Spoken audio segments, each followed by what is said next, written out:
അൽഹംദുലില്ലാഹി റബ്ബിൽ ആലമീൻ. നഹ്മദുഹു വനസ്തഈനുഹു വനുഅ്മിനു ബിഹി വനതവക്കലു അലൈഹി വനഊദു ബില്ലാഹി മിൻ ശുറൂരി അൻഫുസിനാ വമിൻ സയ്യിആതി അഅമാലിനാ. മൻ യഹ്ദിഹില്ലാഹു ഫലാ മുളില്ല ലഹു വമൻ യുളിലിൽ ഫലാ ഹാദിയ ലഹു. أشهد أن لا إله إلا الله وأشهد أن محمدا عبده ورسوله أرسله بالهدى ودين الحق ليظهره على الدين كله ولو كره المشركون. اللهم صل على محمد وعلى آل محمد. أما بعد فإن خير الحديث كتاب الله وخير الهدي هدي محمد صلى الله عليه وسلم وشر الأمور محدثاتها فكل محدثة بدعة وكل بدعة ضلالة. أعوذ بالله من الشيطان الرجيم. يا أيها الذين آمنوا اتقوا الله حق تقاته ولا تموتن إلا وأنتم مسلمون. يا أيها الناس اتقوا ربكم الذي خلقكم من نفس واحدة وخلق منها زوجها وبث منهما رجالا كثيرا ونساء واتقوا الله الذي تساءلون به والأرحام إن الله كان عليكم رقيبا. يا أيها الذين آمنوا اتقوا الله وقولوا قولا سديدا يصلح لكم أعمالكم ويغفر لكم ذنوبكم ومن يطع الله ورسوله فقد فاز فوزا عظيما.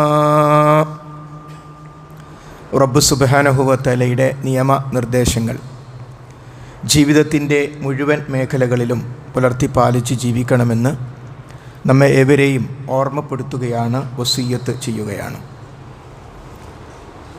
ഈ ലോകത്തേക്ക് മനുഷ്യരുടെ സൃഷ്ടിപ്പ് അല്ലാഹു സുബ്ഹാനഹു വ തആല പറയുന്നു, ഏതൊരു കുട്ടിയും ഈ ലോകത്തേക്ക് പിറന്നു വീഴുന്നത് ശുദ്ധമായ പ്രകൃതത്തോടു കൂടിയായിരിക്കും. കുല്ല മൗലൂദിൻ യൂലദു അലൽ ഫിത്തറ, ശുദ്ധപ്രകൃതിയോടുകൂടി പ്രത്യേകമായ ആശയമോ നിലപാടുകളോ ഇല്ലാതെ ശുദ്ധമായ പ്രകൃതിയോടുകൂടി ഈ ലോകത്തേക്ക്, പിന്നീട് ആ കുട്ടിയുടെ മാതാപിതാക്കളാണ് അവനെ യഹൂദി അല്ലെങ്കിൽ ക്രിസ്ത്യാനി ഇങ്ങനെയുള്ള ഈ ലോകത്ത് നിലവിലുള്ള ഏതെങ്കിലും ഒരു ആശയത്തിലേക്ക് കൊണ്ടുപോകുന്നത്. അവൻ്റെ രക്ഷിതാക്കളാകുന്നു എന്ന് പറഞ്ഞത് മഹാനായ നബി കരീം സ്വല്ലല്ലാഹു അലൈഹി വസല്ലമയാണ്. ഇതിലുള്ള വലിയൊരു പാഠം, നമ്മുടെ കുട്ടി നരകത്തിലേക്ക് ചലിക്കണോ സ്വർഗത്തിലേക്ക് ചലിക്കണോ എന്നതിൽ രക്ഷിതാക്കൾക്കുള്ള അപാരമായ റോൾ, പങ്ക് ഇതിൽ നിന്ന് വ്യക്തമാണ്. റസൂലുള്ളാഹിയുടെ വാചകത്തിൽ നിന്ന് വ്യക്തമാണ്. ശുദ്ധപ്രകൃതിയോടുകൂടി ജനിച്ചു വീണൊരു കുട്ടിയെ നിങ്ങൾക്ക് നൽകി, പിന്നെ ആ കുട്ടിയെ ട്യൂൺ ചെയ്യേണ്ടത് ഏതു ഭാഗത്തേക്ക് പോകണം, അവൻ്റെ കണ്ണും കാതും ചിന്തയും എല്ലാം നിങ്ങളുടെ അണ്ടറിലാണുള്ളത്. നിങ്ങൾ പറയുന്നതാണ് അവൻ കേൾക്കുക, നിങ്ങൾ കാണിക്കുന്നതാണ് അവൻ കാണുക, നിങ്ങളുടെ നിലപാടുകളും പ്രവർത്തനങ്ങളുമാണ് ആ കുട്ടി കാണുന്നത്. അതുകൊണ്ട് തന്നെ വലിയ ഉത്തരവാദിത്തമാണ് യഥാർത്ഥത്തിൽ മക്കളോട് രക്ഷിതാക്കൾക്ക് വരുന്നത്. ഒരു മുസ്ലിം രക്ഷിതാവിൻ്റെ ഏറ്റവും വലിയ പ്രത്യേകതയാവേണ്ടത് നമ്മളാണ്. ഇസ്ലാമിനോടുള്ള ഹുബ്ബ്, ഇസ്ലാമിനോടുള്ള ഇഷ്ടം കുട്ടിക്ക് നൽകേണ്ടത് നമ്മളാണ്. നമ്മളിലൂടെയാണ് അത് കുട്ടിക്ക് കിട്ടേണ്ടത്. ഇസ്ലാം എന്ന് പറഞ്ഞാൽ സ്വർഗത്തെക്കുറിച്ച്, അള്ളാഹുവിൻ്റെ അനുഗ്രഹങ്ങളെക്കുറിച്ച്, ഇസ്ലാമിക നിയമങ്ങളെക്കുറിച്ച്, പ്രവാചകനെക്കുറിച്ച്, സ്വഹാബാക്കളെക്കുറിച്ച്, ഇങ്ങനെ ഇസ്ലാം എന്ന് പറഞ്ഞാൽ ഇഷ്ടമുള്ള ഒന്നായി, ഇഷ്ടമുള്ള തൻ്റെ ജീവിതത്തിൽ ഏറ്റവും താല്പര്യമുള്ള ഒന്നായി നമ്മുടെ മക്കൾക്ക് മാറുന്നതിൽ ഏറ്റവും വലിയ റോൾ കിടക്കുന്നത് മാതാപിതാക്കളിലാണ്. പലപ്പോഴും മദ്രസ എന്നത് വളരെ സുപ്രധാനമായൊരു അജണ്ട തന്നെയാണ്. പക്ഷേ ഒരു കുട്ടിയുടെ ഏറ്റവും ആദ്യത്തെ മദ്രസ വീടാണ്. ആ മദ്രസയിലെ ഉസ്താദുമാർ ആ വീട്ടിലെ രക്ഷിതാക്കളാണ്. ആ ടേം കഴിഞ്ഞിട്ടാണ് കുട്ടി മദ്രസയിലേക്ക് പോകുന്നത്. അപ്പോൾ മദ്രസയല്ല ദീനീ വിദ്യാഭ്യാസത്തിൻ്റെ തുടക്കം. മറിച്ച് പിറന്നു വീണ ഉടനെ കാണുന്ന മാതാവും ഒപ്പമുള്ള പിതാവും അടങ്ങുന്ന വീട്ടിലെ ഉസ്താദുമാർ, അവരിൽ നിന്നാണ് ഒരു കുട്ടിക്ക് പ്രാഥമികമായ ആ ഒഴിഞ്ഞ സ്ലേറ്റിലേക്കുള്ള ദീൻ കിട്ടുന്നത്. അതിൻ്റെ നമ്മൾ LP കഴിഞ്ഞാൽ UP എന്നൊക്കെ പറയുന്നത് പോലെ, SSLC കഴിഞ്ഞാൽ +1 +2 എന്ന് പറയുന്നത് പോലെ, ഈ വീടാകുന്ന മദ്രസയിൽ നിന്ന് പ്രാഥമിക വിദ്യാഭ്യാസം നേടിയതിന് ശേഷമാണ് മദ്രസയാകുന്ന അടുത്ത ഒരു സ്ഥാപനത്തിലേക്ക് കുട്ടി മാറുന്നത് എന്നത് നാം മനസ്സിലാക്കേണ്ടതുണ്ട്. മഹാനായ അബ്ദുല്ലാഹിബ്നു മുബാറക് അള്ളാഹുവിൻ്റെ മാർഗത്തിൽ പൊരുതുന്നതിന് വേണ്ടി യാത്ര ചെയ്യുകയാണ്. അള്ളാഹുവിൻ്റെ മാർഗത്തിൽ ആയുധമെടുത്ത് പൊരുതേണ്ട ഒരു ഘട്ടത്തിൽ അതിനുവേണ്ടി തൻ്റെ കൂട്ടുകാരോടൊപ്പം യാത്ര ചെയ്യുന്ന സന്ദർഭത്തിൽ അദ്ദേഹം പറയുകയാണ്, ഈ യാത്രയേക്കാൾ നമുക്ക് പ്രധാനം നമ്മുടെ മക്കൾ ഉറങ്ങുന്ന സ്ഥലത്ത് പോയി നോക്കലാണ്. അല്ലപ്പം എന്താ ഉള്ളത്? മക്കൾ ഉറങ്ങുന്ന സ്ഥലത്തൊന്ന് പോയി നോക്കുക എന്ന് പറഞ്ഞാൽ ഉറക്കത്തിൽ പോലും നമ്മുടെ മക്കളുടെ കാര്യത്തിലുള്ള ശ്രദ്ധ, മഹാനായ ഒരു വ്യക്തി പറയുന്നത്, യുദ്ധത്തിന് പോകുന്ന ഈ പോക്കിനേക്കാൾ പ്രധാനമാകുന്നു അത്. നമ്മൾ യുദ്ധത്തിന് എന്തിനാ പോകുന്നത്? സ്വർഗം കിട്ടാൻ. എന്നാൽ മക്കൾ നന്നായാലോ അവർ മുഖേന നമുക്ക് സ്വർഗം കിട്ടും. മക്കൾ മോശമായി നമ്മൾ ജിഹാദിന് പോയിട്ട് എന്ത് കാര്യം? അപ്പോൾ ജിഹാദിനെ, അനിവാര്യമായ ഘട്ടത്തിലെ ജിഹാദിനെ നിരുത്സാഹപ്പെടുത്തുകയല്ല, മറിച്ച് അതിനേക്കാളും പ്രധാനമായൊരു പ്രവർത്തനം നമ്മുടെയൊക്കെ വീടുകളിൽ നാം ചെയ്യേണ്ടതുണ്ട് എന്ന് അബ്ദുല്ലാഹിബ്നു മുബാറക് ഓർമ്മപ്പെടുത്തുകയാണ്. അഥവാ മക്കളെ വളർത്തുക എന്നത് അമാനത്താണ്. വല്ലദീനഹും ലി അമാനാത്തിഹിം വഅഹ്ദിഹിം റാഊൻ. വിശ്വസിച്ച് സ്വർഗം ആർക്ക് നൽകി? ഖദ് അഫ്ലഹൽ മുഅ്മിനൂൻ. തീർച്ചയായും സത്യവിശ്വാസികൾ വിജയിച്ചിരിക്കുന്നു എന്ന് പ്രഖ്യാപിച്ചതിന് ശേഷം 23-ാം അധ്യായമായ സൂറത്തുൽ മുഅ്മിനൂനിൽ ആ വിജയിച്ച ആളുകളുടെ പ്രത്യേകത പറയുന്ന കൂട്ടത്തിൽ അല്ലാഹു സുബ്ഹാനഹു വ തആല നമസ്കാരത്തോടൊപ്പം മറ്റു പല നന്മകളോടൊപ്പം ചേർത്തു പറഞ്ഞ കാര്യമാണ്, അവർ അമാനത്തുകൾ നിർവഹിക്കുന്നവരാണ്. അപ്പോൾ നമ്മുടെ മക്കൾ നമുക്കൊരു അമാനത്താണ്, അവരെ പരിചരിക്കൽ അമാനത്താണ്. മഹാനായ അലി ഇബ്നു അബീ ത്വാലിബ് റളിയല്ലാഹു അൻഹു പറഞ്ഞു, അല്ലിമൂഹു വഅദ്ദിബൂഹു. നിങ്ങൾ അവരെ പഠിപ്പിക്കണം, ദീൻ പഠിപ്പിക്കണം. ആര്? ഉമ്മയും ഉപ്പയും മക്കളെ ദീൻ പഠിപ്പിക്കണം. വഅദ്ദിബൂഹു, അവർക്ക് അദബുകൾ പഠിപ്പിക്കണം.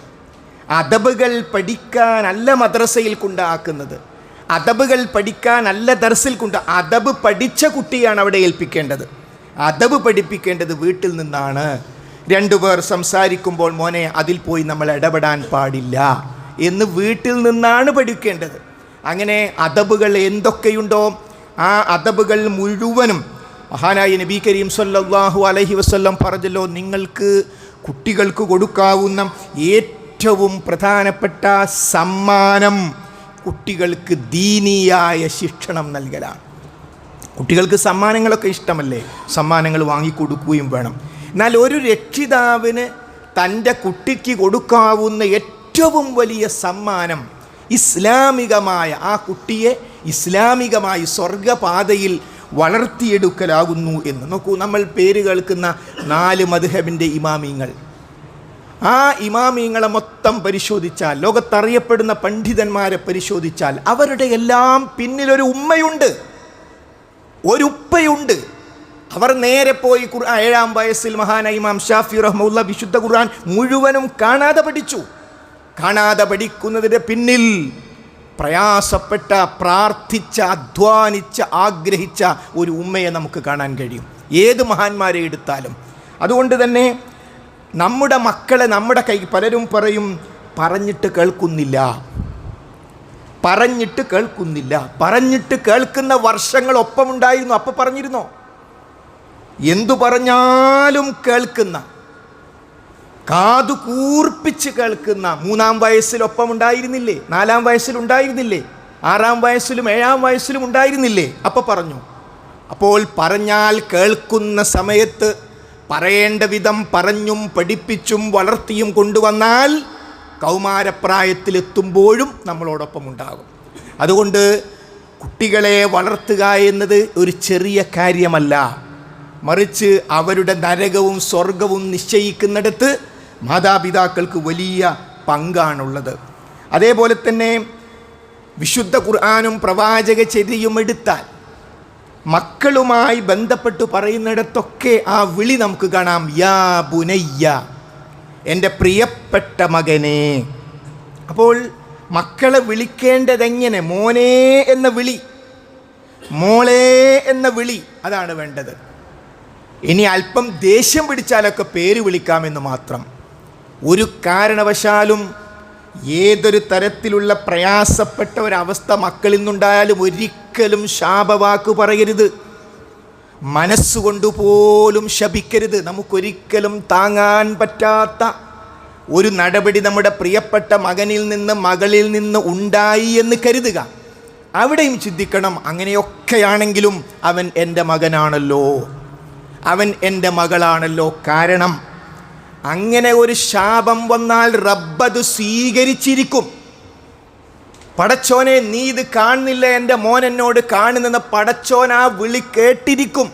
കാരണം മക്കളുടെ വിഷയത്തിൽ മാതാപിതാക്കളുടെ പ്രാർത്ഥനക്കും പടച്ചവനും ഇടക്ക് ഒരു മറയുമില്ല. മാതാപിതാക്കൾക്ക് വേണ്ടി മക്കൾ പ്രാർത്ഥിക്കുന്ന വിഷയത്തിലും ഒരു മറയുമില്ല.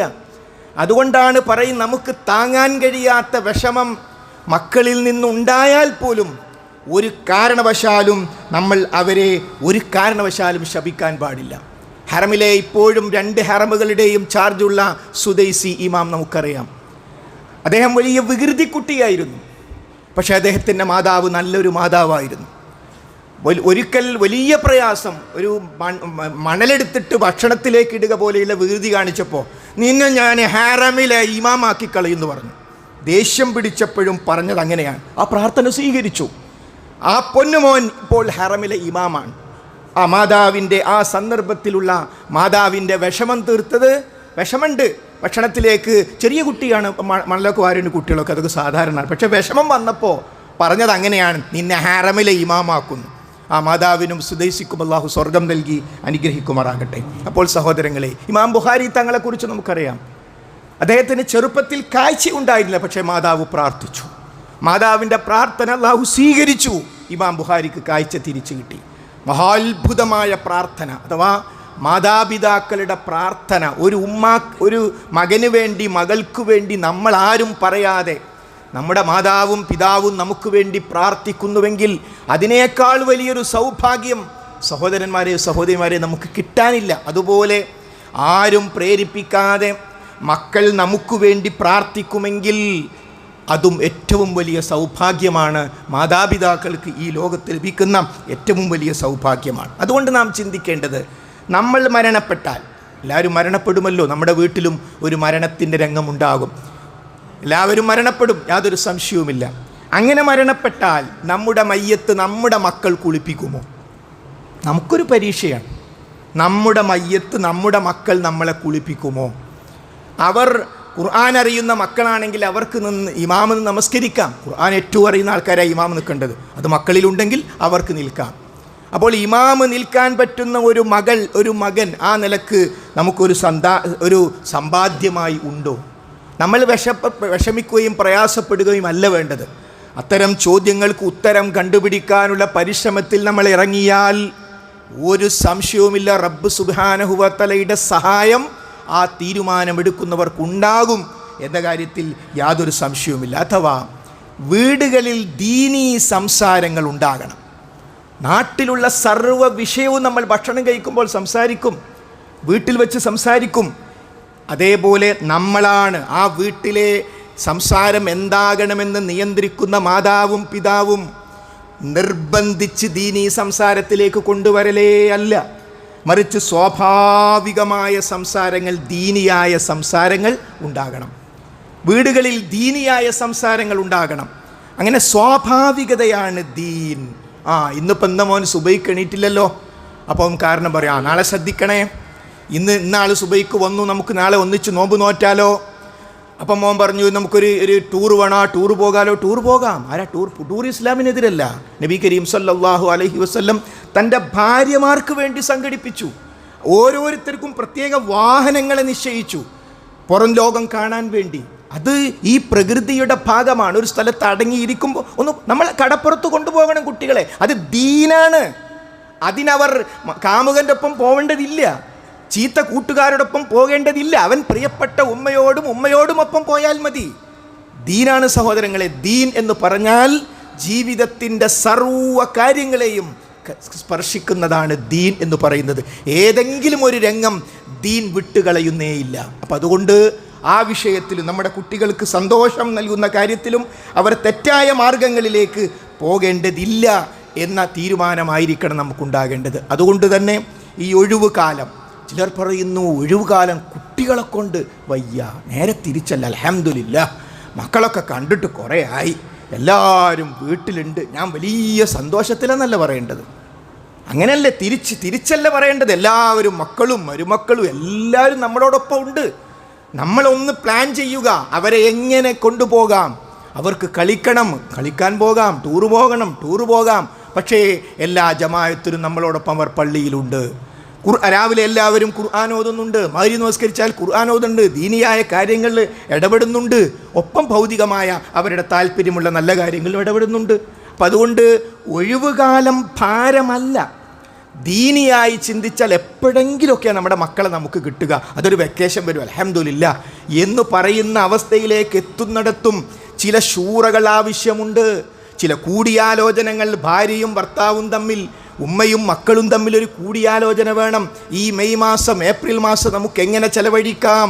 കാരണം മറ്റെന്തൊരു കാര്യത്തിനും ഒരു പ്ലാനില്ലാതെ ഒന്നും വിജയിക്കില്ല. അതുകൊണ്ട് വിശുദ്ധ ഖുർആൻ പാരായണം ചെയ്യുന്ന സ്വഭാവം നമ്മുടെ വീടുകളിലില്ലെങ്കിൽ നമ്മളതിൽ പ്രതിയാണ്. അതൊന്ന് സമ്മതിക്കൂ. ഉപ്പയാകുന്ന ഞാനും നിങ്ങളും അതിൽ പ്രതിയാണ്, ഉമ്മ അതിൽ പ്രതിയാണ്.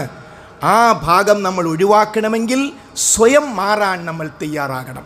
അതുകൊണ്ട് ഇസ്ലാം എന്ന് പറഞ്ഞാൽ തന്നെ സമാധാനം എന്നാണ്, ശാന്തി, സമാധാനം എന്നാണ്. അപ്പോൾ ഏതൊരു വിഷയത്തിൽ ഇസ്ലാം വിട്ടോ അവിടെ സമാധാനം വരും.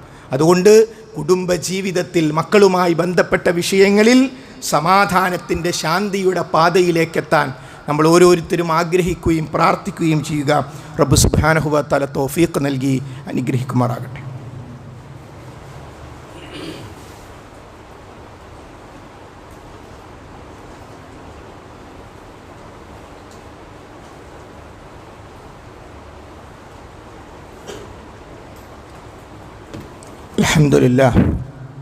അൽഹംദുലില്ലാഹി റബ്ബിൽ ആലമീൻ വസ്സലാത്തു വസ്സലാമു അലാ റസൂലിഹിൽ അമീൻ വഅലാ ആലിഹി വസ്സഹ്ബിഹി അജ്മഈൻ. അമ്മാ ബഅദ്.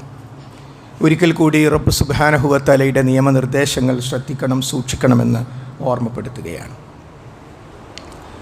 ജീവിതത്തിൻ്റെ ദിശ കാണാത്തതുകൊണ്ട്, കാണാൻ അവസരം ലഭിക്കാത്തതുകൊണ്ട് ഇന്നത്തെ യുവതലമുറ, വിദ്യാർത്ഥികൾ അസ്വസ്ഥരാണ്. ഈ അസ്വസ്ഥതകളാണ് അവരെ ലഹരിയിലേക്ക് എത്തിക്കുന്നത്. സമാധാനത്തിന് വേണ്ടി, ശാന്തിക്ക് വേണ്ടിയുള്ള തേട്ടത്തിൽ അവർ യഥാർത്ഥ ഉത്തരം കാണുന്നില്ല പലരും.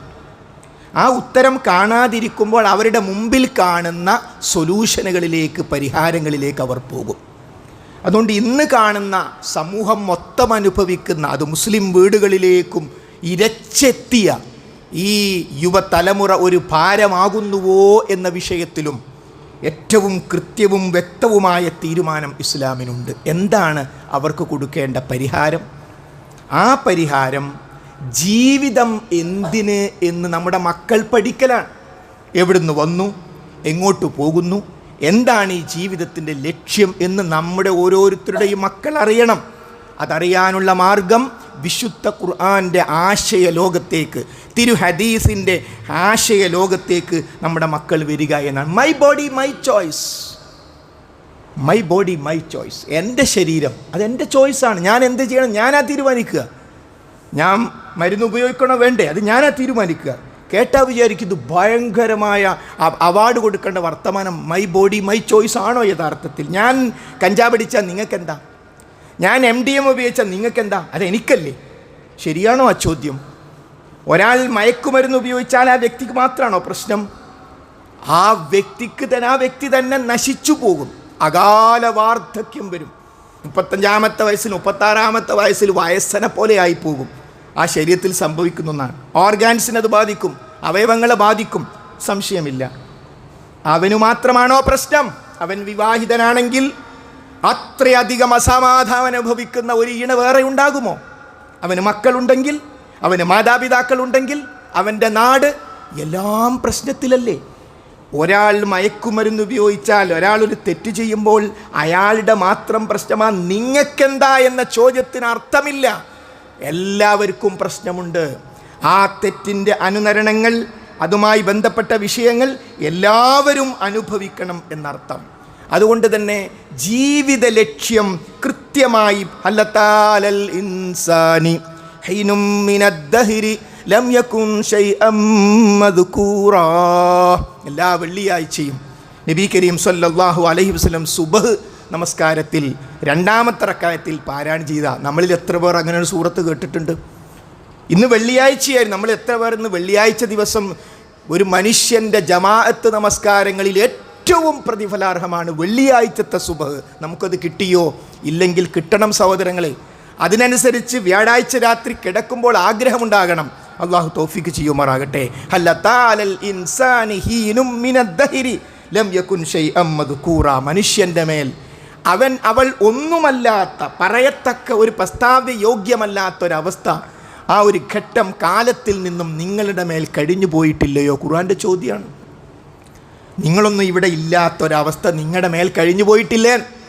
100 കൊല്ലം മുമ്പ് ഇന്ന് ജുമയ്ക്ക് വന്ന ആളുകളൊക്കെ എവിടെയായിരുന്നു? അങ്ങനെ ഒരവസ്ഥ കഴിഞ്ഞു പോയിട്ടില്ലേ? ഖുർആൻ്റെ ചോദ്യം. അതേ എന്നല്ലാതെ എന്ത് മറുപടിയാണ് നമുക്ക് പറയാനുള്ളത്?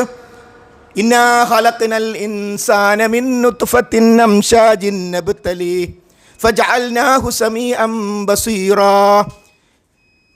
ഇന്നാ ഖലഖ്നൽ ഇൻസാൻ, തീർച്ചയായും നാമാണ് മനുഷ്യനെ സൃഷ്ടിച്ചത്. മിൻ നുത്ഫത്തിൻ അംശാജിൻ, മിശ്രമായ സംഘടിതമായ ബീജത്തിൽ നിന്ന്. അപ്പോൾ സംഘടിതമായ മിശ്രമായ ബീജത്തിൽ നിന്ന് നാമാണ് മനുഷ്യനെ സൃഷ്ടിച്ചത്. എന്തിനു വേണ്ടി?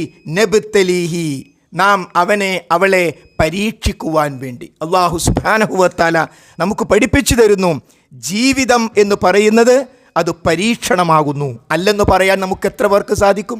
എൻ്റെ ജീവിതം പരീക്ഷണമൊന്നുമല്ല എന്ന് ആർക്കെങ്കിലും പറയാൻ സാധിക്കുമോ? അതുകൊണ്ട് ജീവിതമാകുന്ന പരീക്ഷണം, ആ പരീക്ഷണത്തിലാണ് ഞാനും നിങ്ങളും ഉള്ളത് എന്ന വിവരം നമ്മുടെ മക്കൾ അറിയണം. ഇതല്ല ജീവിതം, വരാനിരിക്കുന്നതാണ് ജീവിതം. അതാണ് യഥാർത്ഥ ജീവിതം. ആ സത്യം നമ്മുടെ മക്കൾ തിരിച്ചറിയുന്നതോടുകൂടി അവർക്ക് കൃത്യമായ ലക്ഷ്യബോധം ലഭ്യമാകും. അവരെങ്ങനെ ചരിക്കണം എന്ന് അവർക്ക് ബോധ്യമാകും. അതുകൊണ്ട് തന്നെ ജീവിതത്തിൻ്റെ ലക്ഷ്യമറിയുക എന്നതാണ് ഏറ്റവും പ്രധാനം. തെറ്റ് ചെയ്താൽ എന്ത് എന്നാണ്. തെറ്റ് ചെയ്തവർക്ക് ഈ ലോകത്ത് സമാധാനമുണ്ടോ? തെറ്റ് ചെയ്തവർക്ക് ഈ ലോകത്ത് സമാധാനമുണ്ടോ? വ്യഭിചരിച്ചു, കൊലപാതകം നടത്തി, പിടിച്ചു പറിച്ചു, അഴിമതി കാണിച്ചു എന്ന് വിചാരിക്കുക. അഴിമതി കാണിച്ചവന് മരിക്കും വരെ അതേതെങ്കിലും ഓഡിറ്റ് പിടിക്കുമോ? അതേതെങ്കിലും അന്വേഷണമായിട്ട് വരുമോ എന്നല്ല, അതിലാ മരണം വരെ ആ വ്യക്തി ഇരിക്കുന്നത്. വ്യഭിചരിച്ചാൽ ആ കുറ്റബോധവുമായിട്ടല്ലേ പിന്നീട് ആ വ്യക്തിയെ കണ്ടാൽ മുഖത്ത് നോക്കാൻ പറ്റുമോ? ഏത് തെറ്റിനാണ് സഹോദരങ്ങളെ? തെറ്റിലൂടെ ഇവിടെ സമാധാനവും ശാന്തിയും അനുഭവിക്കുന്ന ആരാണുള്ളത്? ഇനി നന്മയുടെ മാർഗത്തിലേക്ക് പ്രവേശിച്ചു, എന്ത് നഷ്ടമുള്ളത്? ഒരാൾ നന്മയുടെ മാർഗത്തിലായി, ഒരാൾ തെറ്റിലേക്ക് പ്രവേശിച്ചില്ല, ഹലാല് മാത്രം സമ്പാദിച്ചു, മാതാപിതാക്കളെ ആദരിച്ചു, സമയത്ത് വീട്ടിലെത്തി, ഭാര്യയെ സഹായിച്ചു, നിസ്കരിച്ചു, എന്ത് നഷ്ടം അവിടെ ഉള്ളത്? അതുകൊണ്ട് ഇസ്ലാം പഠിപ്പിക്കുന്ന സർവ്വ നന്മകളും, ആ നന്മകൾ മുഖേന ശാന്തിയും സമാധാനവും മാത്രമേ ഓരോ വ്യക്തിക്കും ഉണ്ടാവുകയുള്ളൂ. അതുകൊണ്ട് അതിൽ നിന്ന് അഡിക്ഷനുകളിലേക്ക് മാറുകയാണ് സമൂഹം, അഡിക്ഷനുകളിലേക്ക് മാറുകയാണ്. അതിൽ നിന്ന് നമ്മൾക്ക് മോചിതമാകണം. അതുകൊണ്ട് ലഹരി ഉപയോഗിക്കേണ്ട ഒരവസ്ഥ ഒരു കുട്ടിക്കും ഉണ്ടാകരുത്. അതിനാവശ്യമായ സാഹചര്യം വീട്ടിലുണ്ടാകണം. വീട്ടിലെത്തിയാൽ സമാധാനം, വീട്ടിലെത്തിയാൽ ശാന്തി. എനിക്ക് വീട്ടിൽ പോകണം. വീടും വീട്ടിലെ അംഗങ്ങളും തമ്മിൽ ഇരുമ്പും കാന്തവും പോലെ. ഒരു മിനിറ്റോ വീട്ടിലെത്തണം. ഈ അവസ്ഥയിലേക്ക് നമ്മൾ എത്തണം. അതിനനുസരിച്ചുള്ള ആഭ്യന്തരമന്ത്രിയും അതിനനുസരിച്ചുള്ള മുഖ്യമന്ത്രിയും അഥവാ ഭാര്യയും ഭർത്താവും എല്ലാം ആ തരത്തിലുള്ള ഒരവസ്ഥയിലേക്ക് വളർന്നു വരേണ്ടതുണ്ട്. അതിന് വളരെ റബ്ബനാ ഹബ് ലനാ മിൻ അസ്വാജിനാ വദുരിയാതിനാ ഖുർറത അയുനിൻ വജഅൽനാ ലിൽ മുത്തഖീന ഇമാമാ. 25-ാം അധ്യായം സൂറത്ത് ഫുർഖാൻ്റെ അവസാന ഭാഗത്ത് റബ്ബ് സുബ്ഹാനഹു വ തആല പ്രാർത്ഥന പഠിപ്പിക്കുകയാണ്. നമ്മൾ ദ്വാരക്കണം. റബ്ബനാ ഹബ് ലനാ മിൻ അസ്വാജിനാ വദുരിയാതിനാ റബ്ബനാ ഹബ് ലനാ മിൻ അസ്വാജിനാ വദുരിയാതിനാ ഖുർറത അയുനിൻ. പടച്ചവനെ, എൻ്റെ സന്താനങ്ങളിൽ നിന്ന്, ഇണകളിൽ നിന്ന് നീ എനിക്ക് ഖുർറത അയുൻ, നീ എനിക്ക് കൺകുളിർമ പ്രദാനം ചെയ്യണമേ. നമ്മൾ പ്രാർത്ഥിക്കാൻ വേണ്ടി. അപ്പോൾ ജീവിതത്തിൽ, കുടുംബജീവിതത്തിലെ ശാന്തിയും സമാധാനവും ഇരന്ന് വാങ്ങേണ്ടതാണ്. പടച്ചോനോട് പ്രാർത്ഥിച്ച് വാങ്ങേണ്ടതാണ്. അതുകൊണ്ട് പ്രാർത്ഥനയും പ്രവർത്തനവും നമ്മളിൽ ഉണ്ടാകണം. അതുകൊണ്ട് സഹോദരങ്ങളെ, ഒരു മാറ്റം ആവശ്യമാണ്. ഇപ്പോൾ എത്ര മണിക്കായിരിക്കും നമ്മുടെ കുട്ടികളൊക്കെ രാവിലെ എഴുന്നേൽക്കുന്നത്? 8 മണിക്കാണോ? 9 മണിക്കാണോ? എങ്കിൽ അതിൻ്റെ അർത്ഥം എന്താണ്? ഉറങ്ങിയത് വൈകിട്ടാണെന്നല്ലേ? എന്തിനാണ് 2 മണിക്ക് ഉറങ്ങുന്നത്? എന്തിനാണ് 12 മണിക്ക് ഉറങ്ങുന്നത്? ഉറങ്ങേണ്ട അവസ്ഥ ഉണ്ടാകും. ഒരാളെ സഹായിക്കേണ്ടി വന്ന് ഡോക്ടറെ അടുത്ത് പോകാൻ രാത്രി വൈകി ഉറങ്ങേണ്ടി വരില്ലേ? ഒരു നന്മയുടെ കാര്യത്തിൽ, ഒരു ഇൽമ പഠിക്കുന്ന കാര്യത്തിൽ അത് ഇസ്ലാം അനുവദിച്ചതാ. എന്നാൽ ഭൂരിപക്ഷം ആളുകളും സുബഹിയില്ല, സുബഹി ജമാഅത്ത് കണ്ട കാലറിയില്ല. എന്തേ കാര്യം? വൈകി ഉറങ്ങി വൈകി എഴുന്നേറ്റു എന്നതാണ്. എന്തായിരിക്കും അതിന് കാരണം? ഏതെങ്കിലും തരത്തിലുള്ള അഡിക്ഷനുകൾ അതിന് കാരണമാകാം. മദ്യത്തിനോ മയക്കുമരുന്നിനോ അടിമയാണെങ്കിൽ അത് കുടിച്ച് കഴിഞ്ഞാൽ ശരീരം ഒരുപക്ഷെ രാവിലെ എഴുന്നേൽക്കാൻ പാകത്തിലേക്ക് വന്നുകൊള്ളണം എന്നില്ല. ഗെയിമിൻ്റെ അഡിക്ഷനാണോ? മൊബൈൽ അഡിക്ഷനാണോ? ഏത് അഡിക്ഷനിലാണ് നമ്മൾ കുടുങ്ങിക്കിടക്കുന്നത്? അതുകൊണ്ട് രാത്രി നേരത്തെ ഉറങ്ങണം. അനാവശ്യമായി ഉറക്കമൊഴിക്കുന്ന പ്രശ്നമില്ല എന്ന് നമ്മൾ ഓരോരുത്തരും തീരുമാനിക്കണം. നേരത്തെ എഴുന്നേൽക്കണം. രാവിലെയുള്ള സമയമുണ്ടല്ലോ സഹോദരീ സഹോദരങ്ങളെ, രാവിലത്തെ സമയം അത് അല്ലാഹു സുബ്ഹാനഹു വ തആല ഈ ഉമ്മത്തിന് ബറക്കത്ത് നിശ്ചയിച്ച സമയമാണ്. മഹാന്മാരായ സ്വഹാബാക്കൾ ദീനി അല്ലാത്ത കാര്യങ്ങളും രാവിലേക്ക് മാറ്റിവെക്കും. അവർക്ക് ചില കാര്യങ്ങളൊക്കെ അവരുടെ കച്ചവടവുമായി ബന്ധപ്പെട്ട്, അവരുടെ കൃഷിയുമായി ബന്ധപ്പെട്ടൊക്കെ അവർക്ക് ചെയ്യാനുണ്ട്. അവർ രാവിലേക്ക് മാറ്റിവെക്കും. ഇതിനാ രാവിലേക്ക് മാറ്റിവെക്കുന്നത്? അള്ളാഹു ബറക്കത്ത് നിശ്ചയിച്ച സമയമാണത്. ആ സമയത്താണ് നമ്മളും നമ്മുടെ കുടുംബാംഗങ്ങൾ പലരും ശക്തമായി ഉറങ്ങുന്ന സമയമായി രാവിലത്തെ സമയങ്ങൾ മാറിപ്പോയി. അതുകൊണ്ട് തന്നെ രാവിലെ ഹയാത്താകുന്ന, രാവിലെ സജീവമാക്കുന്ന ഒരവസ്ഥ നമ്മുടെ ജീവിതത്തിലേക്ക് കടന്നു വരേണ്ടതുണ്ട്. അതിനെന്ത് വേണം? നമ്മൾ ഓരോരുത്തരും വളരെ ബോധപൂർവം പരിശ്രമിക്കണം. സഹോദരീ സഹോദരന്മാരെ, ഇത് വളരെ പ്രധാനപ്പെട്ട ഒരു അജണ്ടയാണ്. ഇത് പെട്ടെന്ന് പരിഹരിക്കാൻ പറ്റുന്ന വിഷയമല്ല. വീടുകളിലെ ഓരോ അംഗങ്ങളും സ്വയം തീരുമാനിച്ച് മാറ്റം വരുത്തേണ്ടുന്ന ഒരു വിഷയമാണിത്. നമ്മുടെയൊക്കെ വീടുകളിൽ മരണം സംഭവിക്കും. ഒരുപക്ഷെ നമ്മുടെ മയ്യത്തായിരിക്കും എടുക്കുന്നത്, അല്ലെങ്കിൽ നമ്മുടെ ഉമ്മയുടെ, ഉപ്പയുടെ, ഭാര്യയുടെ, ഭർത്താവിൻ്റെ, മകൻ്റെ, മകളുടെ, അല്ലെങ്കിൽ പുതിയാപ്പിളയുടെ മയ്യത്തായിട്ടും എടുക്കുന്നത്. വിഷമമുണ്ടാവില്ലേ? പ്രയാസം ഉണ്ടാവില്ലേ ഒരു മരണം സംഭവിക്കുമ്പോൾ? ഒരു സംശയമില്ല. പക്ഷേ അങ്ങനെ പ്രയാസമുണ്ടാകുമ്പോഴും ഒരു സമാധാനം. എന്താ? മരിച്ചാൽ എന്താ സമാധാനം? ഏതായാലും മരിച്ചു, ഇനി തിരിച്ചു കിട്ടില്ല. എന്താണ് സമാധാനം? പടച്ചോൻ്റെ തൗഫീഖുണ്ടെങ്കിൽ ഖബറിൽ വെച്ച് പ്രയാസപ്പെടില്ല. ഖബറിൽ വെച്ച് എൻ്റെ ഭർത്താവ്, എൻ്റെ മകൻ, എൻ്റെ മകൾ, എൻ്റെ ഭാര്യയെ പ്രയാസപ്പെടില്ല എന്ന് സമാധാനിക്കാൻ കഴിയും. എന്താ കാര്യം? എന്നെ സുബൈക്ക് വിളിച്ചോളല്ലേ അവള്. ഞങ്ങളെ രാവിലെ പള്ളിയിൽ കൊണ്ടുപോയ ഉപ്പല്ലേ ഈ കിടക്കുന്നത്. ഞാൻ ഉറങ്ങിപ്പോയ എന്നെ വിളിക്കുന്ന മോനല്ലേ ഇത്, ഈ മയ്യത്തായി കിടക്ക്. അതിനേക്കാൾ വലിയ സമാധാനം എന്താ ഉള്ളത് സഹോദരങ്ങളെ? അതുകൊണ്ട് വീട്ടിലേക്ക് തിരിച്ചു പോവുക. ശരീരം മാത്രമല്ല, മനസ്സും തീരുമാനങ്ങൾ എടുക്കുക. തീർച്ചയായും റബ്ബ് സുബ്ഹാനഹു വ തആലയുടെ സഹായം നമുക്കുണ്ടാകും. സഹോദരങ്ങളെ, ഇന്നിൻ്റെ ആവശ്യം അത് കൃത്യമായി മനസ്സിലാക്കിക്കൊണ്ടാണ് വിദ്യാർത്ഥികളെ ധാർമ്മികതയിലേക്ക് എത്തിക്കുക എന്ന ഏക അജണ്ട വെച്ചുകൊണ്ട് ഈ വെക്കേഷനിൽ കുട്ടികൾക്ക് വേണ്ടി മാത്രം ആൺകുട്ടികൾക്കും പെൺകുട്ടികൾക്കും വേണ്ടി മാത്രം അടുത്ത മെയ് 11 പെരിന്തൽമണ്ണയിൽ കുട്ടികൾക്ക് മാത്രം ഒരു സദസ്സ്. അവിടെ മറ്റുള്ളവർ സംഘാടകരായി മാത്രം മതി. അവരുടെ പ്രായത്തിനനുസരിച്ച് എന്താണ് അവർക്ക് കിട്ടേണ്ടത് അതവർക്ക് കൊടുക്കുകയാണ്. ഹൈസ്കൂൾ പ്രായം മുതൽ മാത്രം മുകളിലേക്ക് PhD വരെ പഠിക്കുന്ന വിദ്യാർത്ഥിനികൾക്ക് മെയ് 11 ഒരു മജ്ലിസ് അവർക്ക് വേണ്ടി മാത്രം തയ്യാർ ചെയ്തിരിക്കുന്നു. നമ്മുടെ കുട്ടികളൊക്കെ അവിടെ എത്തണം. എന്തിന്? അവർക്ക് ദീന് കിട്ടാൻ, ദീനിയായ കാര്യങ്ങൾ പഠിക്കാനും മനസ്സിലാക്കുവാനും. അതുകൊണ്ട് നമ്മുടെ നാടുകളിൽ മോറൽ സ്കൂളുകൾ തുടങ്ങേണ്ടതുണ്ട്. വെക്കേഷനിൽ ഖുർആൻ പഠിക്കുന്ന അവസ്ഥകൾ ഉണ്ടാകേണ്ടതുണ്ട്. നമ്മുടെ വീടിൻ്റെ കാര്യം, നമ്മുടെ തറവാടിൻ്റെ കാര്യം, നമ്മുടെ തറവാട്ടിൽ എല്ലാവരെയും കൂടി ഒരു സ്ഥലത്ത് വിളിച്ചു ചേർത്തു. നമ്മൾ ദീൻ അറിയുന്ന ഒരാൾക്കൂടി ഒരു ക്ലാസ് എടുപ്പിച്ചു. നമുക്ക് കഴിയില്ലേ? നമ്മളിങ്ങനെ പരാതി പറയും, എന്താണ് ചെയ്യുക, ആരും ദീനനുസരിച്ച് ജീവിക്കുന്നില്ല, ആർക്കും ഒരു ശ്രദ്ധയില്ല. ഈ പരാതി പറഞ്ഞ പരിഹാരമുണ്ട്. പരാതി നിർത്തൂ, പരിഹാരത്തിലേക്ക് വരൂ. സൊല്യൂഷനുകളാണ് നമുക്കാവശ്യം.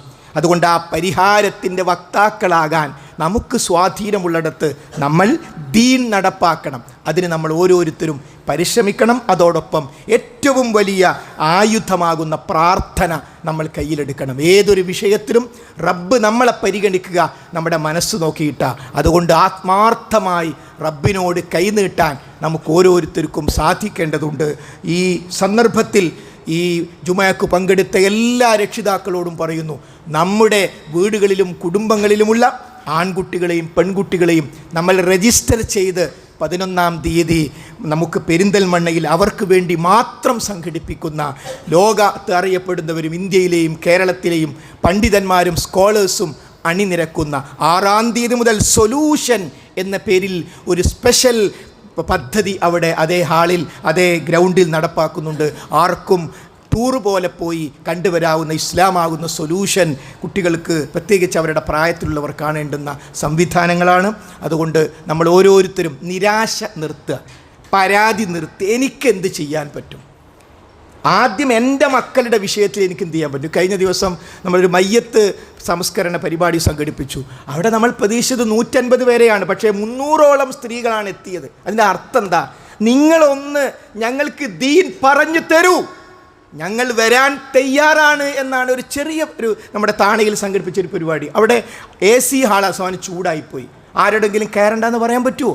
അപ്പം ദാഹിക്കുന്ന മനസ്സുകളുണ്ട്.